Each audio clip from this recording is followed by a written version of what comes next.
let's talk a little bit about what that high-end consumer is doing. Obviously Saks, whether they're buying in the store or buying online, it's a different type of consumer.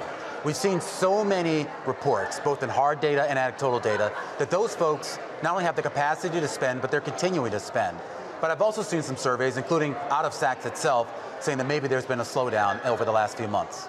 Yeah, sure. I think the luxury consumer exists on a continuum, and we're seeing a bigger pullback from those folks, sort of the occasional luxury consumer that's starting out their journey on the continuum, where the core luxury consumer, that consumer where luxury courses through their life everywhere, travel, how they eat, what they wear, everything. Yeah. They've pulled back less, but certainly relative to what we were seeing last year, more of a pullback.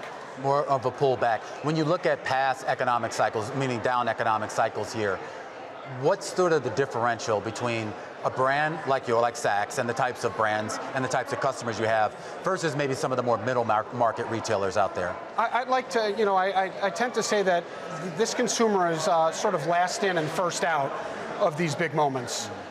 We saw that, obviously in 2008, and then even recently in the pandemic itself, which less of a financial issue, more, bigger, yeah. But overall, that's how they tend to behave. You're in charge of the online operations. Is there a difference in consumer between those folks who go into a physical Saks Fifth Avenue store in New York versus those folks who are doing their shopping online? Look, the online customer tends to be a bit younger, but that's really about it. I think you're seeing the consumer behave similarly across both channels. What are they looking for right now? Are they chasing after, I guess, those status brands? Are they looking for something that I guess is sort of newer and fresher, kind of those young up-and-coming designers? What are they looking at? I think it's a little bit of everything. I think from a category standpoint, people are getting more dressed again. And I'm not talking about from sweats during the pandemic, even from last year. So you're seeing more tailoring, you're seeing more blazers. There's a Yellowstone effect out there, so you're seeing a lot of denim.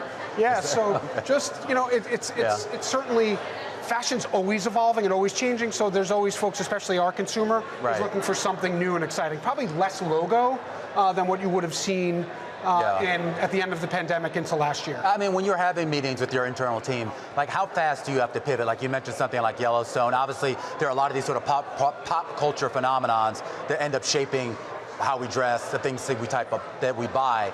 How quickly do you have to adapt to that before, I guess, that sort of fades away? Well, you think about the procurement cycle, it's an entire, it goes all the way back to what we see on the runway. So they're able to identify, I have a team, I have fashion leaders basically who are able to identify these things even before they get named Yellowstone effect. So it'll be called head-to-toe denim, or it'll be called Western, it'll be called something else. Y2K made its way back out there, believe it or not. I know we're getting old when that's retro. I missed that one, okay. I'm not that hip, They're able to identify things right off the runway, so we can react appropriately. I am curious about discounting. How much of it have you had to do, if at all? Right now it's pretty same. The consumer certainly is leaning much more towards promotionality and discounting because they want the deal. Yeah. But the luxury cycle isn't always promotional, so we're going to really see that as we hit the end of the summer and into fall. What's the difference between the types of promotions that you're maybe offering now versus, say, I don't know, a couple of years ago before the pandemic? Is there a material difference? Not really. Again, I think right now we're trying to hold the bear. That doesn't mean the consumer's not using those same promotions that were there before in a more pronounced manner, and that's what we're seeing. What about your own costs, particularly when it comes to acquisition of goods, but also just running the business overall, the people power, the warehouses, and other things that you need? There's inflationary pressure everywhere. There's, the labor force has gotten more expensive, and we're a retailer, so the wholesale prices have gone up, along with their prices, and also luxury is about scarcity. So luxury is about, constraining the amount of product out there, so that's going to naturally cause prices to go up on the product itself. But, I feel pretty good about where we are from cost of doing business. Have you seen a moderation in that cost of doing business, meaning in terms of the growth in that cost of doing business? We've seen a moderation. In fact, right now we're starting to see a little bit of deflation on the digital marketing and programmatic marketing side. So as less people are in the space, or they're all pulling back at the same time, some of that actually works to our advantage. It gets less expensive. What about acquisition of products here and the supply chain disruptions we saw during the pandemic? If you want whatever the Yellowstone jeans are going to be, are you able to get them and get enough of them in time? Yeah, we really we're heavily European sourced.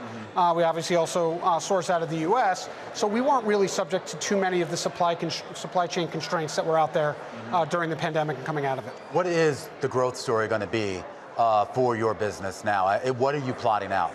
Well, the growth story is about market share. The growth story is about really going after and weaponizing our very rich first-party data, which is becoming more and more important, with technology that's going to enable us to accelerate our personalization efforts. So luxury is all about deeper, more meaningful connections with the consumer, and that's how we think we're going to grow in the midterm for sure. But how do you fit into that as effectively in a department store, particularly at a time when a lot of brands are now going direct to the consumer, even as they try to maintain partnerships with the department stores? Well, I think we don't consider ourselves a department store, so just we have marketplace on our website, so we allow brands to go direct to consumer through us. Okay. What's made Saks or our raison d'etre always has been we're where you can come for inspiration, where you come for a multitude of things. If you wake up in the morning and you want a specific brand, maybe you'll go to that brand site, or you'll go through, direct to them. But otherwise, if you want to shop, if you want to experience, if you want inspiration or ideas, you're going to come to a multi-branded player like we are. And the online business that you run, is that going to continue kind of as its own separate entity? Is there any plans for a shift or a change in that strategy? No, right now we're on our own entity, but we do have a very deep partnership with the Saks Fifth Avenue Stores company that enables us to execute all the different omni-channel customer experiences across the ecosystem. So we feel like we're set up for win-win.